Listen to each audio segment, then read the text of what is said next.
মই নিৰ্বাচিত খেলি যেতিয়া 1 নম্বৰ ৱাৰ্ডত আহিছিলোঁ তেতিয়া চাইছিলোঁ একোই নাছিলে সবতকৈ চেলাম ৱাৰ্ড হ'ল 1 নম্বৰ ৱাৰ্ড খেন্দিবস্তি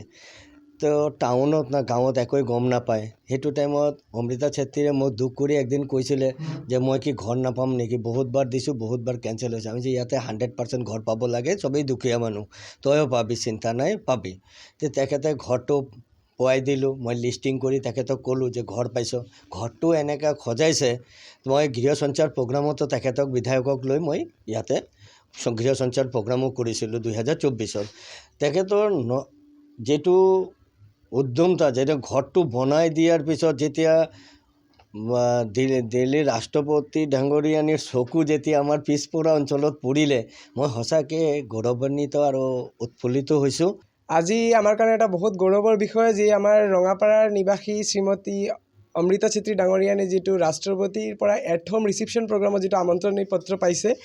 তাৰ বাবে মই তেওঁক অভিনন্দন জ্ঞাপন কৰিছোঁ যেটো আমি প্ৰধানমন্ত্ৰী আৱাস যোজনা যেটো ঘৰৰ যেটো যোজনা যেটো প্ৰধানমন্ত্ৰী নৰেন্দ্ৰ মোদী ডাঙৰীয়াৰ যেটো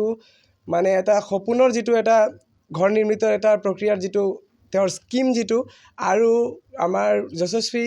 মুখ্যমন্ত্ৰী ডক্টৰ হিমন্ত বিশ্ব শৰ্মাৰ যেটো ডাঙৰীয়াৰ যেটো মানে প্ৰচেষ্টা যেটো দুখীয়াৰ প্ৰতি যেটো এটা তেওঁৰ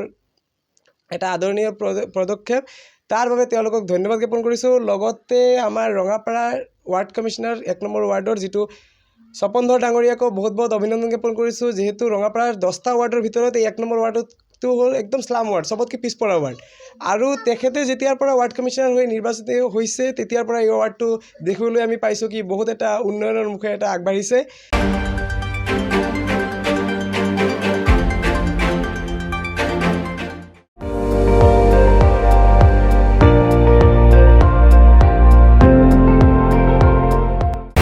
আপুনি চাই আছে ND24